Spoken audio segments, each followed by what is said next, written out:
7 रात्रि तक हमारे शरीर में रहता और दही 20 रात्रि तक हमारे शरीर में रहता है। केवल एक घी गौ माता का ऐसा होता है जो 1 महीने तक हमारे शरीर में रहता है। इसलिए सनातन हिंदू धर्म में, हमारे सनातन धर्म के अंतर्गत श्राद्ध पक्ष में 16 दिन गाय का गोबर का जो कंडा होता है, गोबरी, उस कंडे को जलाकर उसके अंदर घी और गुड़ का धूप दिया जाता है और वो धूप हमारे पितरों की तृप्ति का केंद्र बने। पक्ष में जब हम शंकर भगवान पर 1 लोटा जल चढ़ाएं तो उसी जल को धीरे धीरे धीरे धीरे 27 बार भगवान शंकर को समर्पित करना चाहिए। कितनी बार? 27 बार। या फिर 27 मनके की माला से जप करें। उसका फल क्या होगा? भगवान शिव अपने रूप रखकर इन पितरों को वो भाग देना चालू कर देते हैं। भूल से भी 16 श्राद्ध के 16 दिन में से एक दिन भी अगर हमने एक ही पानी का कलश, एक ही लोटा, ऐसा नहीं कि तुम्हें 27 बार पानी भर के चढ़ाना, लोटा एक ही है, कलश एक ही है, और उसको धीरे धीरे धीरे धीरे कर 27 बार छोड़ दिया जाता है। तो शिव महापुराण की कथा कहती है कि अगर रोज हमारे पितरों को, रोज हमारे पूर्वजों को अगर हमने तर्पण भी नहीं किया है, जल भी नहीं दिया है, और शंकर भगवान को 27 बार जल का भाग हम समर्पित करते हैं अपने पूर्वजों के लिए, तो हम नहीं भी दे पाए तो एक बार में पूरे 16 दिन का जल हम अपने पूर्वजों को प्रदान कर देते हैं। 5 स्थान बताए हैं, 2-5 मिनट में भी आपका ध्यान कितना केंद्रित होना चाहिए वो स्थान बता, कितना केंद्रित होना चाहिए। पहला, जिस समय पर तुम्हें समय मिले, तुमको लगे कि अब मेरे को भगवान को दीप लगाना, दिया लगाना, 5 स्थान पर तुम्हारे ध्यान की केंद्रता होना चाहिए। पहले नंबर पर दीप लगाते समय, जिस समय पर भगवान को आप लोग दीपक लगाते हैं, दिया लगाते हैं, किसी से चर्चा मत करो, फालतू की कोई बात नहीं होना चाहिए। दीप लगाना मतलब ज्योति को उत्पन्न करना, और ज्योति को उत्पन्न करना मतलब ज्योतिर्लिंग को प्रकट करना। दीपक की जो ज्योति है वो ज्योतिर्लिंग का ही प्रतीक है, ज्योतिर्लिंग का। इसलिए दीपक लगाते समय व्यर्थ की किसी से बात ना करी जाए। दीपक लगाते समय किसी से व्यर्थ की बात ना करते हुए जिस दीपक को आप प्रज्वलित कर रहे हो, जिस दीपक को आप लगा रहे हो, आपका ध्यान उस शिव की ज्योति में केंद्रित होना चाहिए।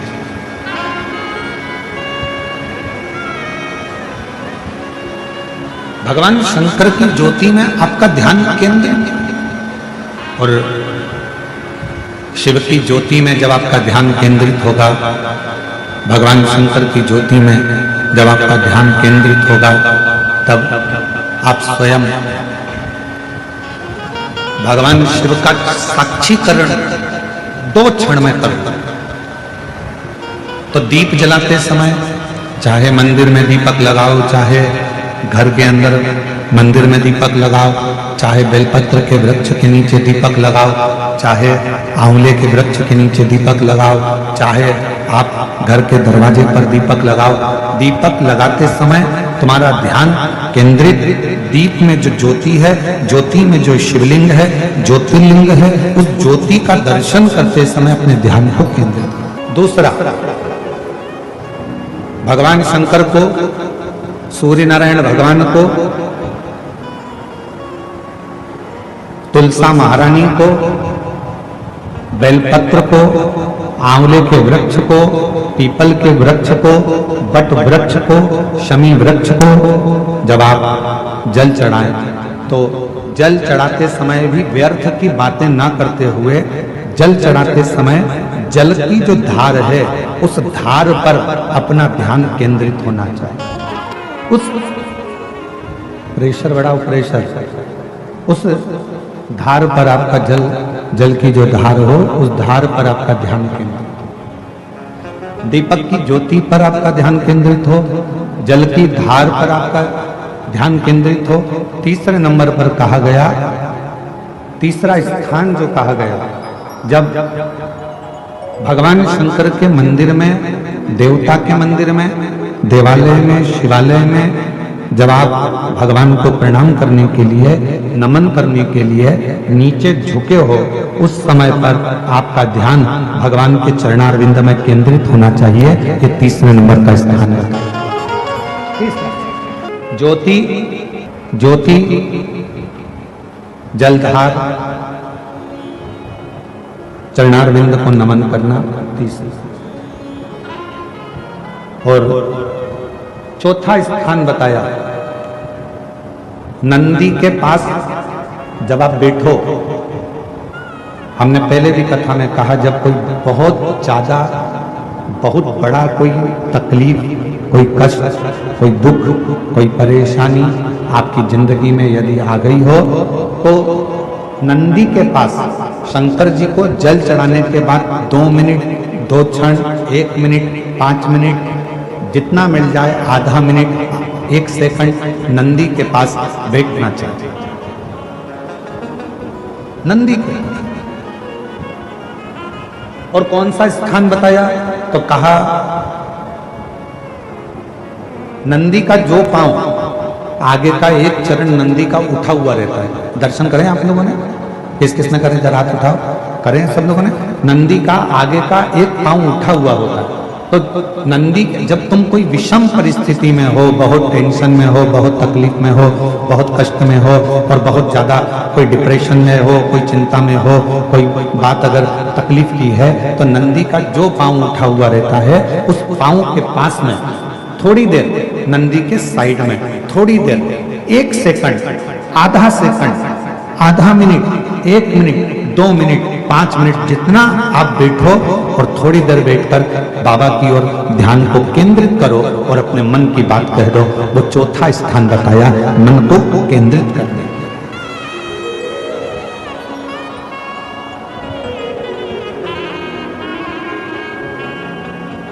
पांचवा स्थान, जब सही मार्ग नहीं मिल रहा हो, कोई सही रास्ता नहीं प्राप्त हो रहा हो, सही मार्ग नहीं मिल रहा हो, तो पांचवा स्थान, यदि मेरे महादेव के शिवलिंग के ऊपर जलाधारी लगी हो, तो मंदिर में गए, शिवालय में गए, और भगवान शंकर के शिवलिंग के ऊपर यदि जलाधारी लगी हो, तो जब आप भगवान शंकर के मंदिर से बाहर निकल रहे हो, तो बाहर निकलते समय अगर आपको दरवाजे पर खड़े होकर जलाधारी का यदि दर्शन हो जाए, तो 2 क्षण के लिए उसका दर्शन भी केंद्रित कर सकते हो। ये 5 स्थान ऐसे हैं जिन स्थान पर अपने भगवान के चरणारविंद को, भगवान के दर्शन को केंद्रित किया।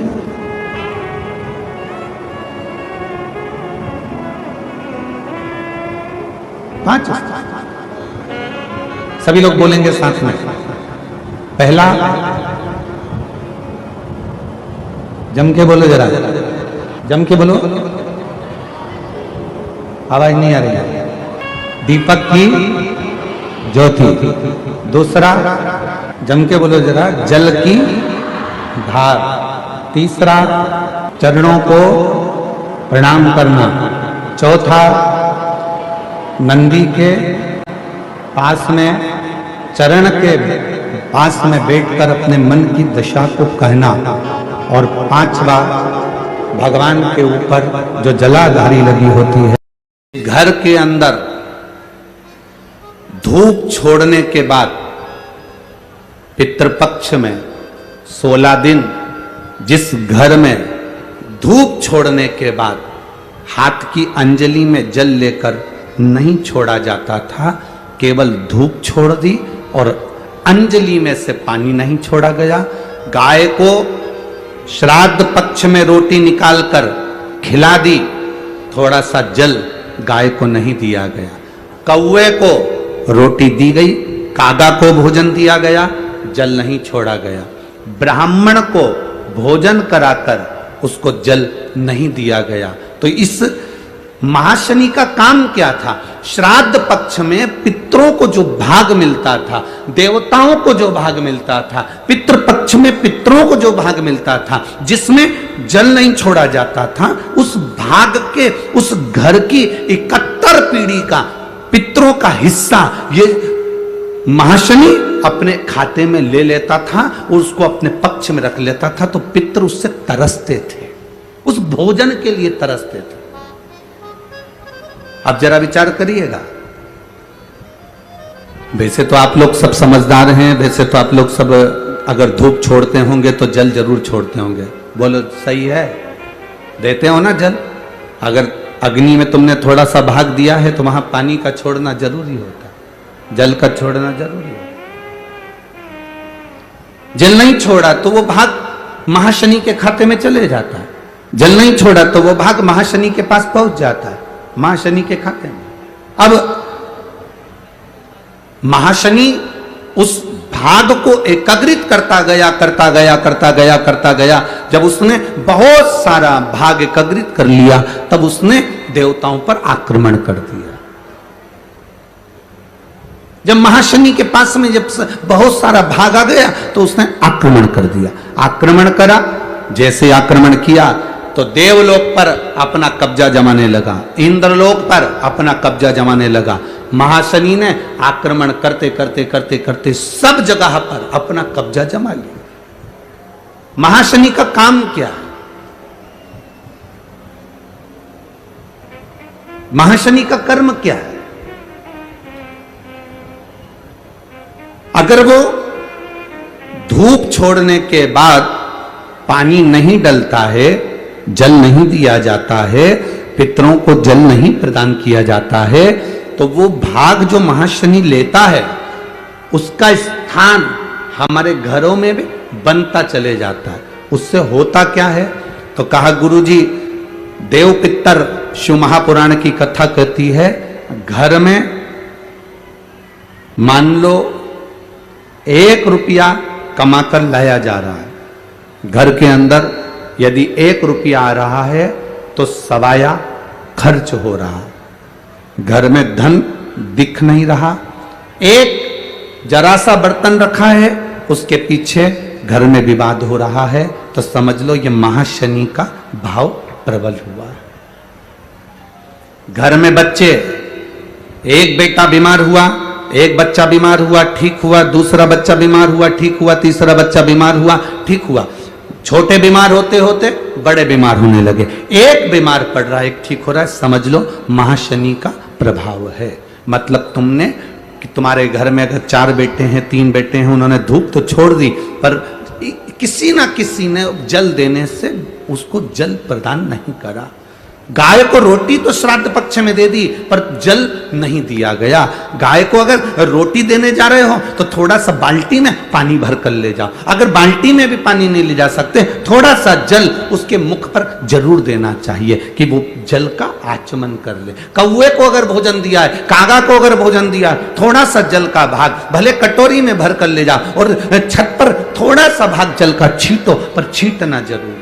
से निवेदन है, मेरी बेटियों से, मेरी माताओं से, अगर तुम्हारे घर में 25 साल तक भी औलाद नहीं हुई, 20 साल हो गए, 25 साल हो गए, 30 साल हो गए, 28 साल हो गए, 15 साल भी हो गए, 10 साल भी हो गए और संतान का सुख नहीं है, तो श्राद्ध पक्ष में प्रतिदिन अपना जो पानी का हंडा होता है, परिंडा होता है, क्या बोलते हैं हैदराबाद में, हमको उसको नहीं मालूम, जहां पर पीने का पानी भरते हैं, हंडा बोलते हैं, मटका बोलते हैं, बाल्टी पानी की या हंडा, मटका, गगरा, जो भी भर कर रखते हो रसोई घर के अंदर पीने का, उस पानी के भरे हुए हंडे के पास में पितरों का स्थान होता है। वो पितरों के स्थान के पास में कटोरी में थोड़ा सा दूध रखिए, एक बेलपत्र रखिए, और वो बेलपत्र और दूध को आप प्रतिदिन 16 दिन तक लगातार शिव जी को रोज रखो, रोज समर्पित करना प्रारंभ करो। बस बेलपत्र शिवलिंग के ऊपर और दूध जहां अशोक सुंदरी का स्थान है, आपको मालूम होगा, ये जलाधारी ये भगवान शंकर का शिवलिंग है, ये जलाधारी है, माता पार्वती जी का हस्त कमल।